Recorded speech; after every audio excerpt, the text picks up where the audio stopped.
Hello everybody and welcome to Dream Team Tonic.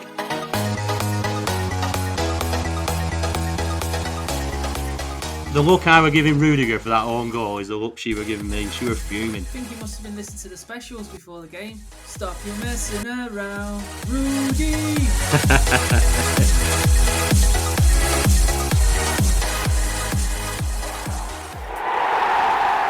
Hello everybody and welcome to Dream Team Tonic episode 16. With me as usual is Ben, and we've got a third amigo today. Welcome to the team, James Fricker. Hi guys. You there, James? I'm here, yeah. How's it going, mate? All good, thanks. Good stuff. You there, Ben? Yeah, how you doing, lads? All right? All good, mate. Good. Welcome to the team, James. Good to have you on board. Top player, top bloke. If you're not following him yet, it's at James A. Fricker. Get him followed on Twitter. It's his first pod, so he's a little bit of a podcast virgin, so we'll go easy. I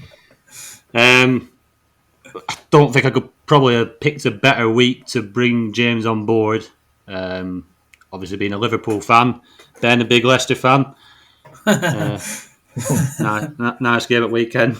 Let you two find that out after.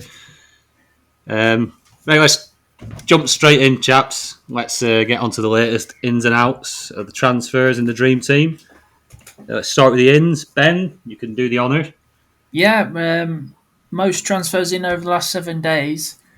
The main one was Gundogan, 25,000 teams. Yeah. Phil Foden into 21,000 teams. Big figures. Yeah. Return of Harry Kane, 18,000 teams. The Terminator. Yeah. Aaron Wan-Bissaka, 17,000 teams. And 3 Man City defenders, the next ones are. Diaz, 13,000. Cancelo, 12,000. And Stones, 10,000.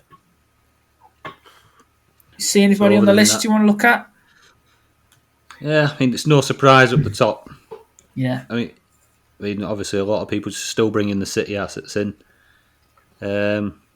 Further down the list, we've got down there Cavani, Rashford, Maguire, Shaw. There's quite a lot of United players on there, aren't there? McTominay sneaks onto that list. That's a surprising one. I saw McTominay on there and I was like, that's an odd one, being a defensive midfielder. I know he gets the odd goal, but still, he wouldn't be coming anywhere near my side. And you've got Reece James down there as well. I think he's a bit of a rotation risk myself. So yeah, I'm surprised there. Yeah, we've seen him rotate, haven't we, with Callum Hudson-Odoi on. Right, wing back. Yeah.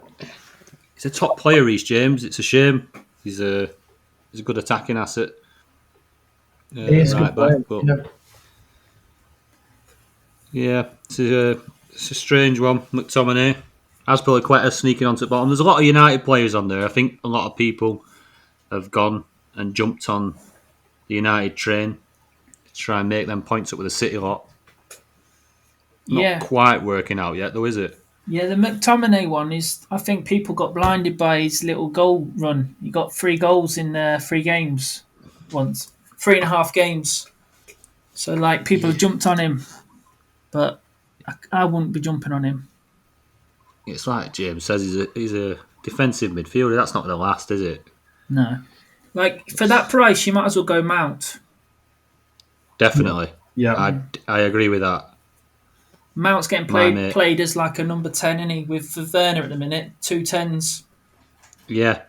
Yeah, they're doing really well. They look good. Fernandes is on the transferred in list. Bit late. I thought everybody had them. Yeah. 2,000 Is he not something like teams. 99.9% owned? Yeah. Crazy to see him on that list. Don't usually see him there at all during the season, to be fair. He's just usually in from the start. But anyway, they're late to that train. Let's switch across to the transferred out. See if there's any. Do you want to go through that list, James? Have a look at Yeah, who's at sure. the top. Bear with me. Not a problem, mate.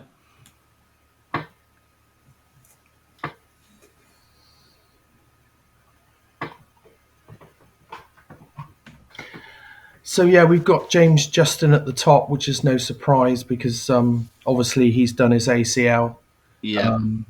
Pogba in second place, 14,000 odd took him out. I think he's got an injury at the moment, so again, no surprise. I think No. number third, there'll be a few people ruin their decision this week though, with Kevin De Bruyne being dropped Yeah. by 13 odd thousand.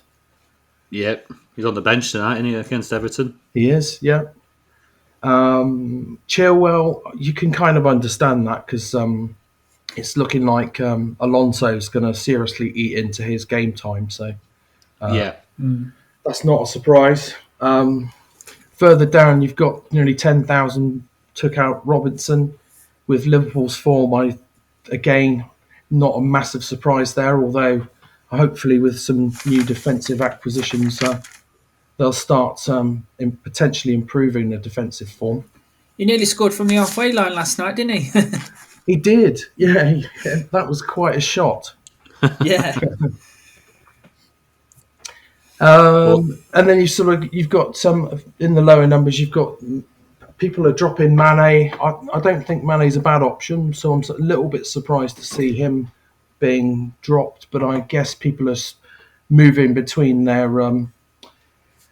big assets. Yeah. Yeah. Mane, he's still a decent option, a good differential, I think. Yeah. If you're trying to make some ground up. On there, Aubameyang down there, 3,162 people. Ooh. Yeah. Finally lost patience, and they timed it just right. Because how many times he does it? That's got to hurt, hasn't it? Yeah, I'm glad I were on that weeks ago. I'm glad I took him out weeks ago, and I few was Spurs feeling assets that on pain. there, I see. Son's being dropped. To be fair, I got rid of him recently. I thought Rashford was potentially a better option. And I'm not surprised to see Eric Dier being dropped because Spurs have been pretty bad at the back, haven't they? They have. In one of my teams, I did go the other way, and I brought Son in. I think at that price, with the Europa League coming up. I know Spurs they've been crap, but it weren't that long ago we were talking about Spurs being up there challenging, and Son and Kane, like complete, like absolute dream team, them two together. It only feels like a few weeks ago that. Obviously, it is a bit longer, but He's still a good option, I think. But personally, I thought Rashford was slightly better. The trouble is with Son is that Kane always seems to sweep up those Star Man awards. that's true. Regardless of his performance. So that sort of puts a bit of a dent in Son, I think. Yeah. The fixtures are good now, though, for Spurs, attacking wise. They've got Wolfsberger in the Europa League. Then they've got West Ham, Wolfsberger again, and then Burnley to end the month. He's got 13 goals this season as well, Son. So he's right up there.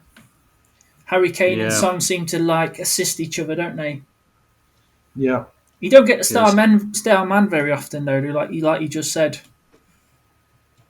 Yeah, Kane stealing that accolade. Yeah, 9-star man for it. 9-star mans for Harry Kane this season. That's not surprising, is it? Is he not the highest point scorer overall so far in Dream Team? Yeah, He is. Salah's after last night's performance, Salah's not too far behind now, I think. Yeah, It surprises me that obviously Kane with his injury, Salah seems in and out of form. He's been on a decent run though, hasn't he? Actually, Fernandez is the second place behind Kane, isn't he? So Kane's still got 20 odd points on Fernandez, and Salah's not far behind. Is in number 3 in the third spot. I mean, anybody that's scoring higher points than Bruno is doing very well, very very well, because he just seems to crap points, doesn't he? He's just a serial hauler. Is Bruno up in the top? Let's go to the top 1K ownership. See what's going on up there. See if it tells us a story of how you're going to be breaking into that mold. Bruno's at the top, isn't he? Yeah. Just with only 0.3% of people not owning him. No surprise. Doesn't change much that through the season. Ford and Diaz and Cancelo all up there in the between 82 and 85%. Again, with all the big city blocks up there, that doesn't surprise. Rashford being a good option, second striker.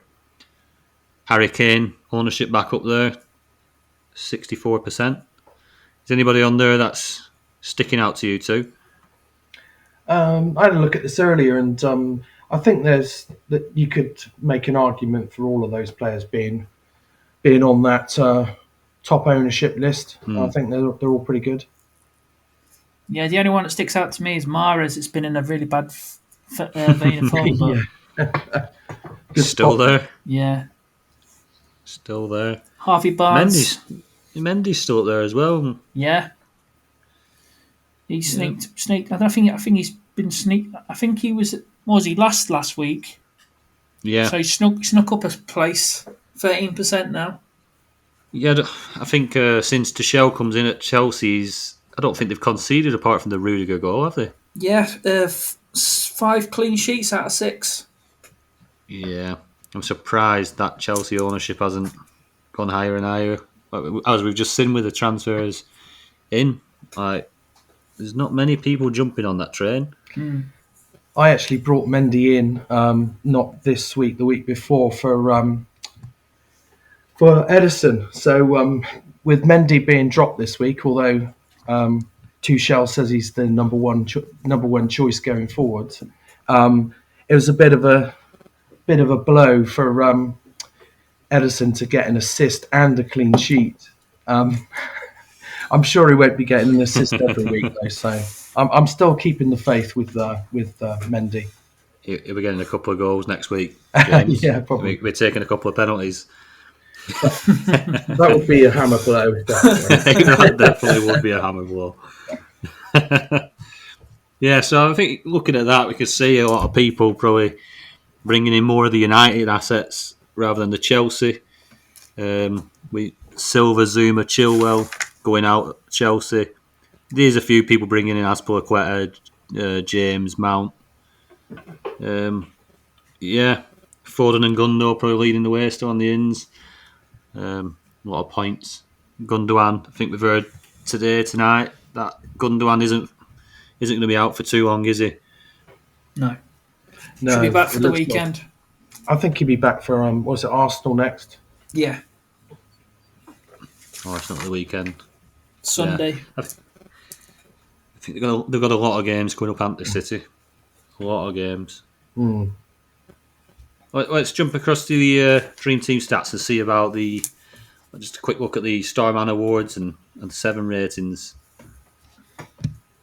that are going on there. I mean, some of these can be quite surprising. I think earlier on in the season we looked at it and Sterling were in a horrid run of form and he was still up there as one of the top players for 7 ratings. And he's still there.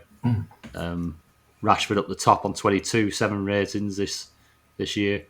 Fernandez in second, joint second with Sterling and Kane. That's surprising that Fernandez ain't first, do you know what I mean?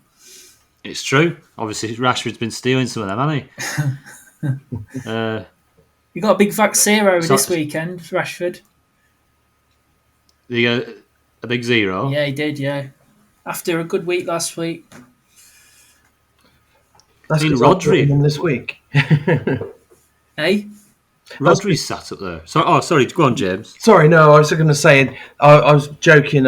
It's because I brought Rashford in this week. All right, yeah. It's always the You way. bring him in as a big zero. Yeah. You bring Mendy in. He's on bench. Who are you bringing in this week, James? I'll avoid him there. Well, I won't spoil the surprise. We'll save that for first the later section. Yeah. Yeah. Rodri's sat up there in 5th on 27 ratings. Yeah, steady getting his 3-pointers. Yeah. Yes, steady 60 points there. So, top at Starman Awards. Harry Kane with 9 Yeah, Starman no surprise Awards. there. 9-star man for Harry Kane. Oh, Surprisingly, Fernandes is 3rd. 7-star man. In between the two of them is Mane with 8-star man, which is really surprising considering how many goals he scored this season. I was going to say the same thing. He's not been firing this year like he has in previous seasons. yeah. Where's Salah on that list? Yeah. Very interesting that. It's been as obviously Salah's quite high up with the overall score. He's obviously not been picking them Starman Awards up. I'll tell you now how many star man he's got. But I bet he's only got like 5. Well, he's Salah's top scorer in Premier League, isn't he? Oh, he's only got Right, 3. insane. He's only got 3-star man. That's surprising, isn't it? Yeah, it's not like who scored to rate it like that. So maybe he's scoring a few, but not quite. He seems to be getting a lot of goals, but they're only giving him the goal and not giving him the 7+ rating. Yeah, they're not seeming to taking that into account. But usually, it's like to get a goal, you're guaranteed a 7 rating, aren't you? Yeah. It seems like. Another one that's surprising on the list is Nick Pope.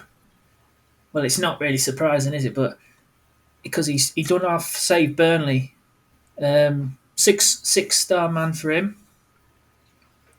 Yeah, they keep pulling these keepers from somewhere, don't they? Burnley. Yeah. Heaton a couple of years ago, who were amazing. He's moved him on. He's just at Villa doing nothing now, isn't he? He needs to move on. Crazy. Great keeper at Burnley. I think he broke into England team there, didn't he? Yeah, a bit like what Pope's done. Yeah. Just keep rolling them off. But yeah, obviously I wouldn't be brave enough to put a Burnley keeper in my net in Dream Team, but yeah, he's obviously picking up them ratings. Yeah. And Foden's 5th with 6. Yeah, big year for Foden. Big year. He's quality player. Yeah, this is the good thing about Dream Team is that if he misses like a league match, he'll play in the Cup or in the Champions League. You know what I mean? So he's still going to get your points because he's just class, and he. Yes, he's safer in this game than in other games. Yeah. When you don't know if he's going to be starting in a league in the Cup game rather than the league game. Yeah. Yeah, like FPL, you pick him, he probably won't play for three games. Yeah. You know what I mean? That's it. Yeah. Yeah. Top scorers, point scorers. As we just said, Harry Kane's top. Yeah. Bruno 2nd. Salah's 3rd. Rashford's 4th, and the 5th one is a defender, which is surprising. Cancelo. You don't usually see that out there. No. But it's not a surprise, is it? Cancelo plays he plays everywhere. Yeah. Left winger, centre mid. He's all at pitch.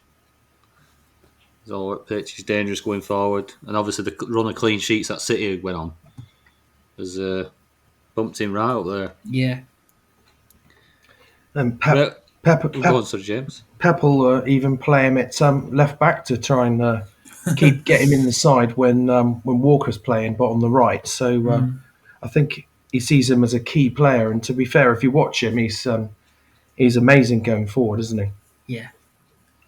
Yeah, and he's not half bad defensively either.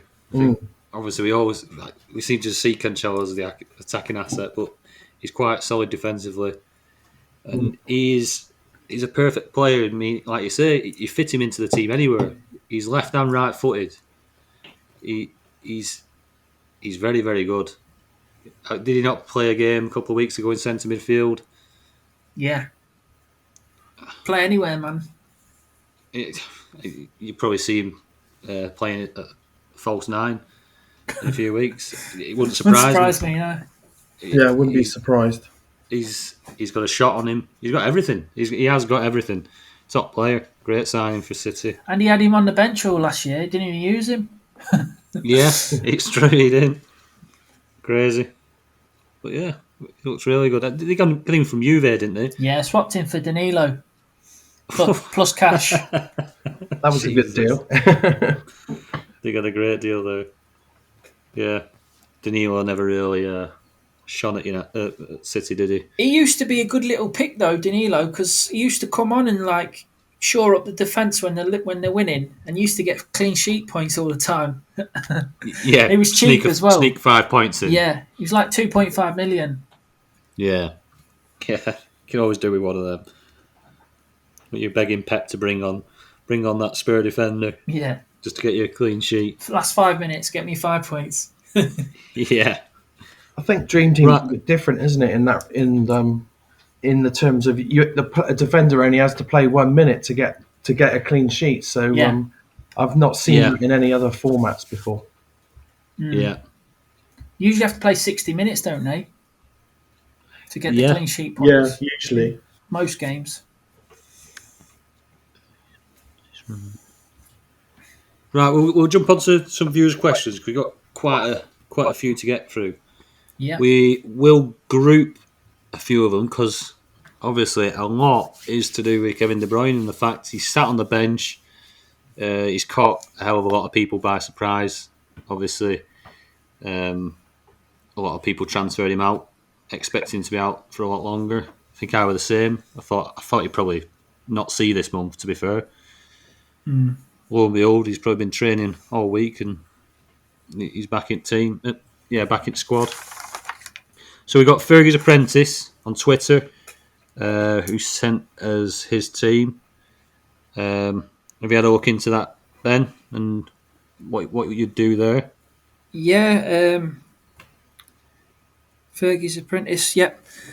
Yeah. They're all asking whether they should transfer KDB in or just hold on. Let's see how things go with him.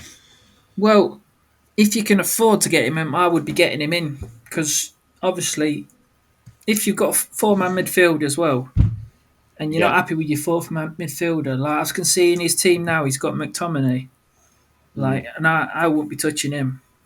No, I'd be getting rid of him. But if he's got the budget for it. He's got 2.9 million left in the bank, so he could do a straight swap for Maddison, or potentially do Gundogan to McTominay to Gundogan or something like that. I'd probably do the second one you just said. McTominay is probably needs to go, I think. Yeah. Yeah, Maddison's got good fixtures this month, and he's got the Europa League as well. And he's playing out his skin at the minute. He is. So banging I won't forward. be taking him out. He's a bit of a differential as well. Yeah, it's true. What would you guys do? Go on, James. Well, I think I'd do Maddison. Well, I don't know. Actually, it would the obvious choice would be Maddison to KDB because he's got the money to do it with his one sub left. But actually, I think Gundogan's been so good, and he's actually been scoring a lot more than KDB did in recent weeks before KDB got injured. So I'd actually I would probably do McTominay to Gundogan. He's got plenty of money to do that. Yeah, I think I agree with you both there. I think Maddison stays. I would not sacrifice Maddison to get KDB in. Definitely not. So that kind of rules out bringing KDB in. I go a little bit different. It does for Fergie. Fergie's Apprentice, sorry. Yeah, sorry. Yeah, for on his budget. I think tidying that McTominay thing up I don't know when he's brought him in. I think he is a United fan. Yeah. So that might have swayed his decision there. But the Gundogan idea, definitely up there. Gundogan he's hauling. But now with KDB back, is he going to drop back to a number 6? That's a bit of a worry. He won't be on penalties. So That's a good point. there's little things that are kind of like, maybe Gundogan isn't probably the right time now. But one man who we have just spoke about, who is 5th in top scorers in the Dream Team this year, is Cancelo. Now, he's got enough money to drop McTominay, put 4 at the back, and put Cancelo into that back line, which I think probably be the best option for him. Safer. I don't know if...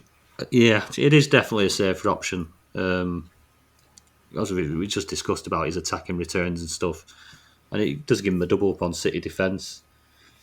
That's a good shout, Tony, I think. I mean, obviously, there's other ways, but yeah, I do feel like the Cancelo way. I did have a quick look at the points per game. If you want a quick comparison of McTominay over the last 5-6 game weeks, because obviously McTominay has scored a few goals and he's had a little flurry. His points per game is 3.8, and you've got Cancelo at 7.4. I mean, and it's a no-brainer. Yeah. No-brainer. Ceiling's higher. Get rid of McTominay, mate. Don't let your United tinted glasses sway you. Get them City players in. They love it, won't they? Did he mention he wanted Vardy? Or was that no? He was asking, about Vardy. Asking possibly about Vardy. Vardy or De Bruyne. That front line he's got, I wouldn't make a change there. Yeah, the only thing I can see is if he wants to take the gamble is Salah's only got 1 fixture next week. So Vardy will have 2. So that's true. He could gain is he on going to that. play in both? You're the Leicester man. I'd say will he play both? I'd say he will. Yeah. Big games. Well, if Leicester win 4-0 tomorrow, well, he'd probably be on the bench, but we'll see. Yeah. Did you see what's been said about Kasper Schmeichel as well from Slavia Prague? No. They had like a... Yeah, did you see it? Yeah, they were saying he's fat or something. He should be like 10 pounds lighter. They said and he's the only goalkeeper that wears a corset. What the fuck? Yeah, I know. What are they on about? I think he's a top class keeper personally. Yeah. I don't know where they get their information from. It's absolutely bonkers. I would think that's going to inspire the Leicester team and certainly Schmeichel more than it would do any damage to them. So I think that they're probably ill-advised comments, really. Yeah, Vardy will be like taking the mickey out of him all day as well. Yeah, he'll be having some stick for that, won't he? Yeah. Right, so very similar because now we've kind of covered the KDB angle, but Matty Blake, MB Dons, I look at his team. He's kind of asking the same question: should he get De Bruyne in, or do you think he can hold on? Well, looking at his team, I'd get rid of Hudson-Odoi. Trouble is, so we don't know his budget. Yeah, that's the only thing. But if he can't get to De Bruyne, go Foden. Yeah, definitely rotation risk. He's got Gundogan already, hasn't he? Yeah.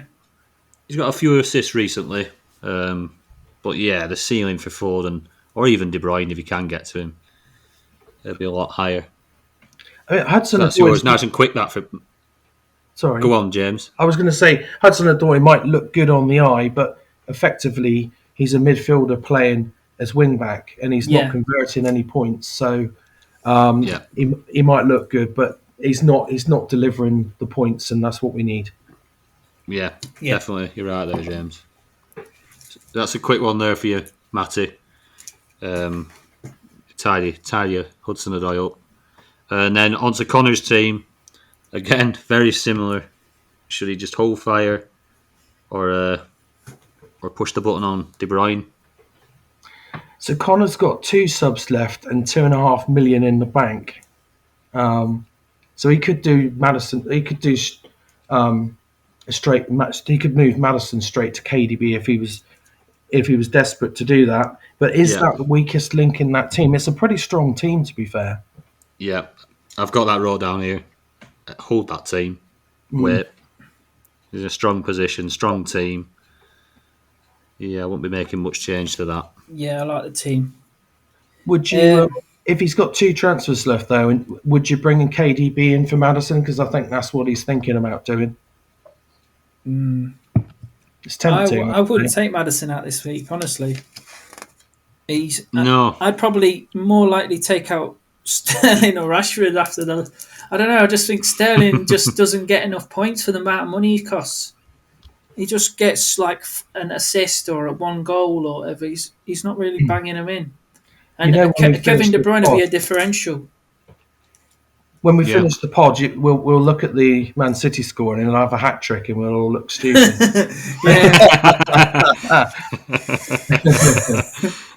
That's probably true. I wouldn't mind that. I've captained him in Sky. Yeah, no, I wouldn't be upset.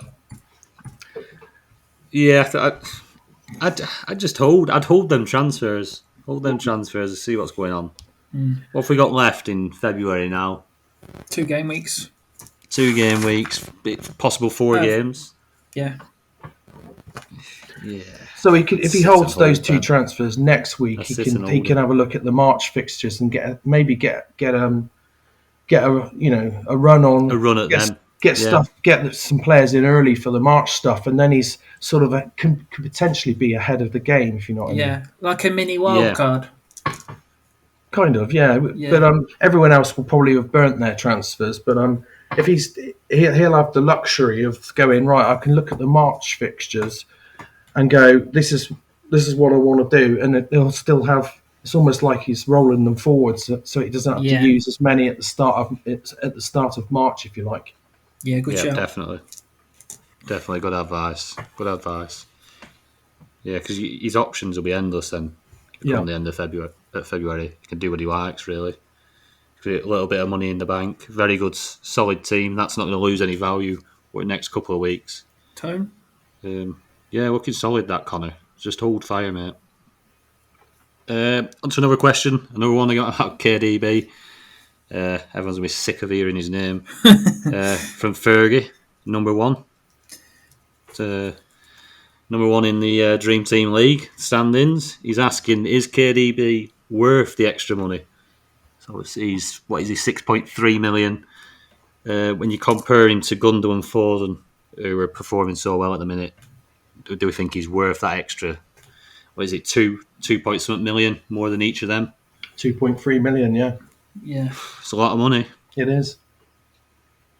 But then if they're going to drop Gundo back to a number 6 and put De Bruyne back up there, does that make him worth that extra bit of cash? Well, his team's looking pretty good at the minute, Fergie's, so he doesn't need to rush into anything. No. No. He's got Gundo, he's got Foden, he's got Fernandes in midfield. Probably got the best 3 at the minute. He's got the City block at the back with Maguire. Like I say, maybe go 4-4-2 if you really want to take the gamble. Get rid of Rashford or Sterling. Yeah, but bring in that midfield asset. He doesn't need to rush into anything because he's doing so well. He's top of the leaderboard, smashing it. So, I probably won't do anything. Yeah, I would. I think the way I'd probably go is, I don't think he's worth the extra money at the moment, is he? I mean, he's still going to prove his fitness. He's sat on bench still. Has he come on tonight? I don't know. He might have. Is his injury going to hold up? Is he fully fit? Obviously, he's going to be another rotation risk. They'll probably ease him back in. I think Pep said, hasn't he, that the amount of games they've got coming up in the next month and a half, that he is literally going to be rotating every single game. So maybe sticking to a Gundogan or And Foden. he's had Aguero on the bench for about 3 games, hasn't he? So he's not even give him a chance yet. So he's probably just put him on there just to scare people. Yeah, that's it. Just oh shit, De Bruyne's on bench. Yeah. I think before KDB's injury, everyone would have thought KDB will play every game because he seems so important to that side. But I think City have proved in KDB's absence that they can actually perform quite well without him. And I think Gundogan's really stepped up to the fore. And I don't think KDB has to play every game because they've proved that they can still blow away teams without him. Yeah. That's true. Probably even more so. They probably looked better. In a strange way, they've looked better without KDB. I think a lot more of the attacks it's been more spread out. Yeah. All over the pitch. Yeah, I think a lot of times when KDB's on the pitch, it's no slate on City this because he's so talented, but it's fine KDB. They get the ball to him. He's the one throwing the balls. And if he has a bad game, City have a bad game. Yeah, De Bruyne is still the 3rd highest assister in Dream Team. He's got 10 assists. He's only got 3 goals though, I think. Yeah. Which is not too many, is it? No. I wonder who's doing penalties. Pardon? I wonder who's going to be taking the penalties. If he gets those back, I think that's a real boost for him. But if he's not on pens, then I've got a sneaky suspicion that Cancelo's going to get a do on him. Yep. He said that Rodri won't be taking the next one, didn't he? Yeah, did say that because it was a bit of a poor penalty. Now, if they are passing it around and they're giving people a go, who better than Cancelo? He can strike a ball. Yeah, that'd be interesting. KDB was probably the best of a bad bunch, wasn't he, prior to his injury? So I do wonder if it'll go back to him. Sterling certainly isn't a great penalty taker. He's missed 3 out of 4, hasn't he, Sterling? Yeah, never been that good. I think I've got a feeling it will go back to KDB, but you never know. Your gut feeling of Cancelo might not be too far off the mark. I think if they're going to keep passing it around, I think he's got to be next in line. And then you obviously got Aguero sat on bench now as well. Now, did he ever lose the duty? Yeah, because he missed a few, did he lose didn't it to De Bruyne? Yeah, he missed a few, so De Bruyne took over. Right. Well, it's going to be an interesting one. It's going to be a guessing game until we see someone take a couple in a row again now. Yeah. It's up in the air. It might be like a game where they're 3-0 up, 4-0 up, and Edison gets to take it. I mean, if they're saying he's a good penalty taker, just get him up there and let him take one. Get the it done. problem is if he misses it, of course, then and he's in the opposition box, then he's not that fast to run back, is he? So I don't think he'll ever. And like you say, unless they're like 3 or 4 up, I don't think he's going to be taking any because it's too much of a risk, isn't it? Mm. Do you know what? I've never even thought of that. I've never even thought about the fact that they could save it and counter. Brilliant. Absolutely brilliant. I just sat there thinking, do you know what? That's so simple. Have you seen a couple of years ago in the Germany Leverkusen goalie, but he took a penalty, scored it, and he was walking back to his goal celebrating.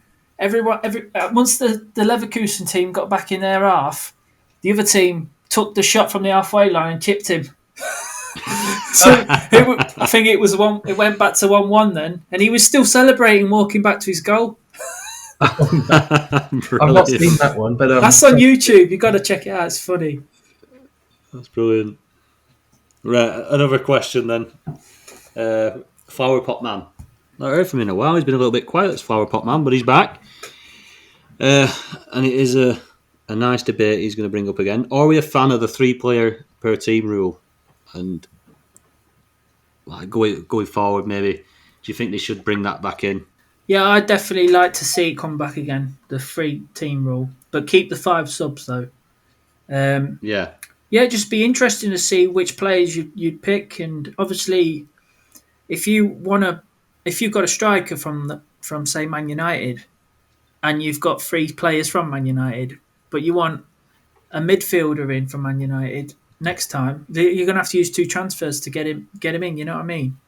That's You're gonna true. have, and it'll make it a bit more trickier. And like James just said, it'll be better for people that are more on it and looking at the fixtures and that. Yeah. Yeah, true. Yeah, Right. it's so go on then. Who would you pick? If you had, he's asked as well. Who would you pick from City then? If you had three players you could pick from City, who would it be?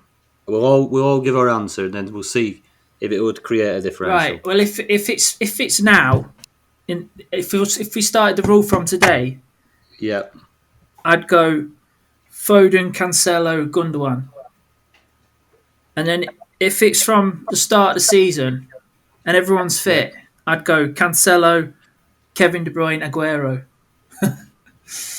right. Yeah, go on, James. With the 3-player rule, if I was going to pick 3 City, I would I'd go. It's tricky. I think KDB will be the number 1 player at the end of the season. So I would go KDB, Gundogan, and Cancelo. Yeah, yeah. What would you do? I'd do Cancelo, Gundo, and Sterling. Ooh, I do Sterling. You mate, Oh, you Sterling. Yeah, I would throw him in. I wouldn't. I think that it would bring a difference between people's teams. Yeah. I mean, you look at the blocks of City, like 8 players. They're going to have every asset from City. So whatever City asset you've got in, you're not catching them. Yeah. But if you restrict them to 3, yeah, Right. I just think it works. I am a fan of that. Hey, rule. Tony, then, if you went Sterling in this format, who would Yeah. be the other 2 strikers? So I would go Sterling, Kane, Salah. Right. So no Rashford, no Aguero. Well, no. Obviously, they're all difficult decisions, aren't they? Yeah. That's why it'd be more interesting, wouldn't it? Like if we had the 3-player team rule, because people pick Yeah. different players. Yeah, and that is the headache that it give everybody. If I put Sterling in, I can't have Aguero. Yeah. If Stop the templates. It would massively. But like you're saying, and I think you both touched on is you'd have to keep the 5 transfers. Yeah. Because it'd be impossible to move from like one player to another within the same team. If you had 3 City players but you wanted somebody else, you'd have to use 2 transfers straight away. I remember when it was only 2 players per team in the Dream Team. Oof. Do you remember that? And I think you only got 3 transfers at Christmas and 3 transfers. I can't remember now. You get 2. They changed the rules all the time, didn't they? You had 6 transfers over the season. I remember. You had one in like a transfer window in October and a transfer window in like January or something like that. Yeah, I remember that. That was you could tricky. hardly touch your team at all. Yeah, that must be a while back. That then. Jesus. That was about 5 years ago. Mm. I played in a mini league once where you just picked a team for the season, set and forget, and then you get 1 transfer at January. That was hard. 1 transfer? Yeah, 1 transfer at January. That's a bit tight. Yeah, that was tricky. That. You have 3 injuries. You're done, aren't you? Yeah. So if you had injuries, you just stuck with a player basically. Yeah. It was good though. Yeah. Suppose you're going off all your pre-knowledge of what you're guessing, aren't you, for the season? Yeah. Basically, which teams are going to perform, which players are going to perform. Stay away from the injury-prone players, basically. Yeah. Yeah. Get someone who's going to play 38 games. Oh, going on from that, which leads on pretty well, is Aman Tatler has asked, about the price rise rules this year, because they're extremely volatile, I think. What do you guys make of them? How quickly the prices went up and down? It's quite aggressive. You can go up point 0.3 or down point 0.3. I mean, in theory, you can go up point 0.3 one week and down point 0.3 the next. I think it's a bit aggressive. Yeah, I think there needs to be some reward for getting on a player early. So the price rises do reward the people that bring in the likes of a Gundogan when he's only 3.4 million, for instance. But I think it's a little bit aggressive at the moment. yeah. I second that. What do you reckon, Ben? Yeah, last season it was just one, wasn't it? 0.1 a Yeah. week. And it was easier to. So if you missed out on somebody, you could still get him in the next week. Yeah, But I like it because at the start of the season, the players that are switched on get on the prize rises. So they're getting get rid of somebody who's going to go down 0.3, and you get somebody in that's going to go up 0.3. You're going to gain 0.6, aren't you? So your Yeah. value's going to fly up. That's what I like about it. But a few people in a couple of mini leagues I've been in, moaning about it because they're not switched on. They're going, "Oh, I can't. I could afford it yesterday, but now I can't afford the transfer." I says, "Well, you've got to keep up with the prices." yeah, it's true. Like I say, there's pros and cons, isn't there? Like I say, people should be rewarded for jumping on somebody early, and then price rises help do that before people just jump on the bandwagon kind of thing. Like with people like Gundogan. Sometimes it works against you, doesn't it? Because the player gets injured on the Friday or whatever, and you brought him in. You brought him in on Thursday night, and he gets injured on the Friday or the Saturday before the game. So you end up losing that out. You've gained on the money on the price, but you've lost out on the actual points. Yeah, I think as well is it's down to an opinion because it's a projected score, isn't it? Which decides whether it goes up or down. So obviously, people like some players are going down.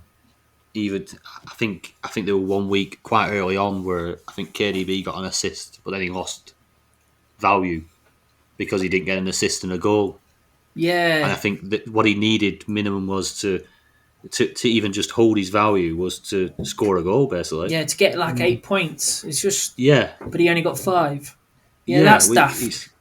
Like things like that are a little bit ridiculous early days. Yeah. I don't know whether that got sorted quite quickly or not, but yeah, I think the projections were a little bit too high for some of the top players. So you've seen values dropping quite quickly.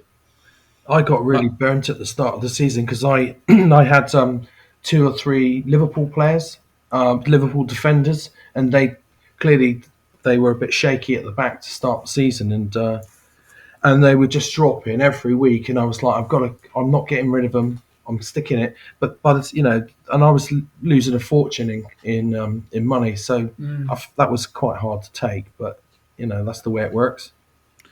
Yeah, I mean, each year when they're changing things like that, you think like last year you get used to it the way it is. 3 transfers, 0.1 each week, up and down, and then this year's 5 transfers, a volatile price rise and fall market. Yeah, it changes every time, doesn't it? I hope they keep the 5 transfers after this COVID situation is over. So I think it's been it really works, enjoyable to have that many transfers a month. Yeah, more options.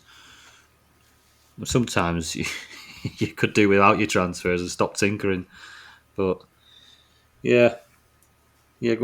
Obviously we'll see. I know I did speak to them a few months ago when this were all brought up, and they are in discussions with the rules for next year. See what they're going to do about it. We'll have to wait and see with that. Right, obviously we're getting towards the business end of the season now, and I don't know whether you guys want to reveal your transfer plans to everybody. You've probably got your mini leagues going on, and it's getting a little bit tricky. But if you can give us a broad outline of who you're watching, who you're thinking going forward, maybe fixture wise and stuff like that.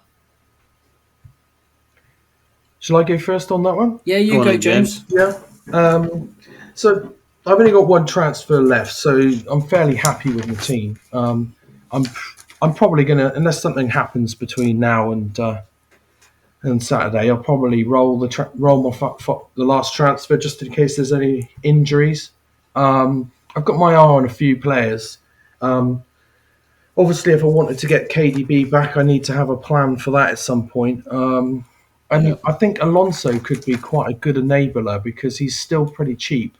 I think he's only 2.4 million. So if you can drop one of your expensive players, defenders, down to a 2.4, that suddenly frees up a couple of million that might Yeah. enable you to bring your midfield up. Yeah. I've got my eye on Liverpool, as always. I do wonder if they might get better defensively now that they've got Kabak. He seems to have slotted in, apart from the game against Leicester where there was a bit of a mess up. He looked all right last night, although to say that he wasn't really tested.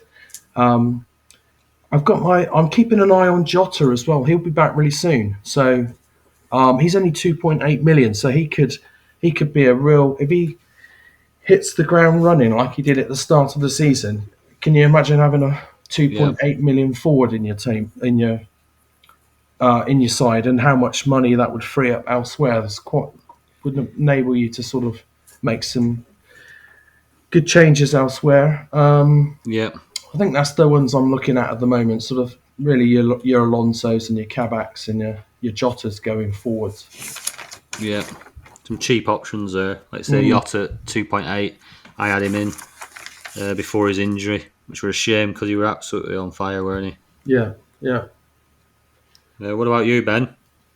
At the moment, I've got no plans with the team I've got. I'm happy with it, but I've definitely got an eye on De Bruyne if he is back. I'll be looking to get him in, I think. Yeah, and Alonso was one I was looking at. Especially now he seems to be nailed that now. He's got 39 points since Tuchel's come in, and Chilwell's only got 4 points. So that tells you how much he's been picking him. Yeah. Big difference, that. Good stats. I'm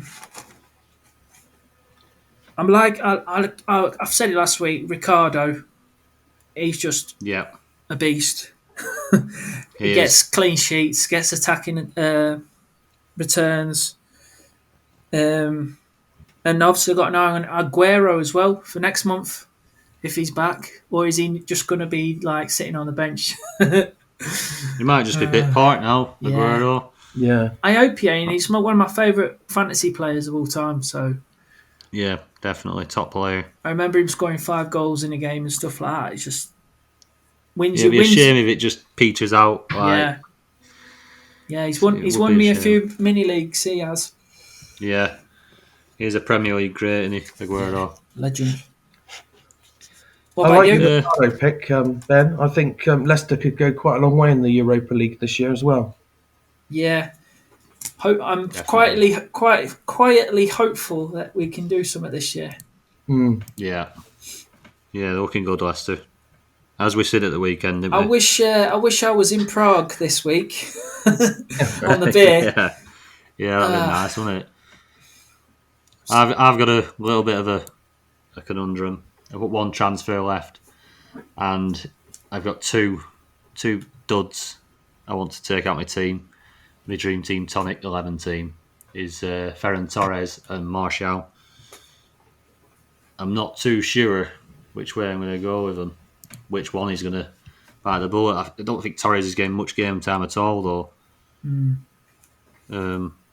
But then Martial, every time Martial plays, he's not looking great, is he? Martial's injured at the minute. Has he got injured now? Yeah, he's a doubt for tomorrow. That might seal it then. How much is Martial? 4.2. 2.3 in the bank. 6.5 there. 6.5. You got loads of money. Yeah. You can get anyone basically. He's probably looking at Rashford. to keep the United asset in there. I'm pretty happy with the team, though, other than that. Yeah. It's pretty much Chelsea and City. I'd say Salah if he had a double game week next week. Yeah, I thought that. But I did bring him out for Kane. I don't like swapping back. When Kane got caught cold fit, he went back in. So yeah, that's where I'm at with my transfer plans. I mean, I'm looking a lot in my other teams of going really heavy Chelsea. It's alerting me. Obviously, the transfer ins and outs. There's not a lot of people, or it seems like there's not a lot of people diving on that Chelsea train. I think they're defensive. I think Aspilicueta, Rudiger, Mendy seem pretty nailed. Yeah. Werner and Mount are starting most games. Well, I think Werner started them all. And then Alonso, which James said, obviously the cheap option, and which you said, Ben, about the point difference between Alonso and Chilwell. Yeah. He just loves to go forward and score a goal, doesn't he, Alonso? At that price, you can't really avoid him. So I think a few of my teams are going to go really, really heavy Chelsea. I'm going to really block them and see if they can make a few strides. What about Son for the next few weeks? Yeah, I have transferred him into a couple of teams, Son. Like I say, I like the look of that Wolfsburger double header. Yeah. It's massive for Spurs now, that competition. Obviously, not doing great in league. I think he's going to really aim to be winning that or getting quite far in it. He needs to do something, Mourinho, because I think he's on the ropes again at Spurs. Yeah, he seems to be upsetting people again. Everywhere he goes now, he's just like dropping the main players and falling out of people. Yeah, he does. Like Dele Alli's just nowhere. He was incredible a couple of years ago, wasn't he? Yeah, Pogba, world beater. Pogba at United, Hazard at Chelsea. I can't remember who else he fell out with Chelsea, but just seems to fall out everyone. I think he's an arrogant guy, isn't he? He's always going to clash with some people. Maybe all the players nowadays are all a bit soft, aren't they? Though they don't like being called out. That's true. Back in the day, you used to tell them, didn't you? And that's the way it was. Like Brian Clough or Alex Ferguson. Yeah, proper old school. Yeah. Yes, obviously some players just can't hack it these days, can they? No. So I think we've covered quite a lot, lads. Nearly an hour there. It's been great to have you on board, James. Thanks, third mate. opinions. It's always good. Football is a game of opinions, isn't it? Apologies for bringing you on after the Leicester-Liverpool game. I knew you were going to bring that up. But Alison in Blunderland. That was going to be the pod title, wasn't it? I wasn't too happy about that one. He's really changed it. We have changed it. We've changed it due to all the questions about De Bruyne. Yeah. I think it's more fitting. But everyone, if you can get down to the Dream Team Tonic website, dreamteamtonic.com, subscribe to our YouTube page on there, subscribe to our blogs. We've got a lot of people blogging for us now. Obviously, James has come on board. He's blogging about his dream team. We've got Ben's Dream Team blog. We've got Lee's Sky Fantasy Football blog on there. And we've also just added Reese to the team as well. He's going to be blogging about his Sky Fantasy Football team, as well as my Sky Fantasy Football team. So get on there, get subscribed. Drop any comments under the video on YouTube. It does help. A like, subscribes. They all help.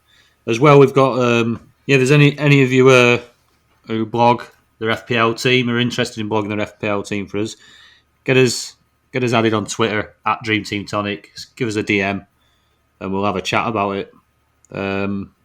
As well, we've started a fan team mini league, Second Chance League, which starts from the 19th of Feb all the way through to the end of the season. £5.50 entry.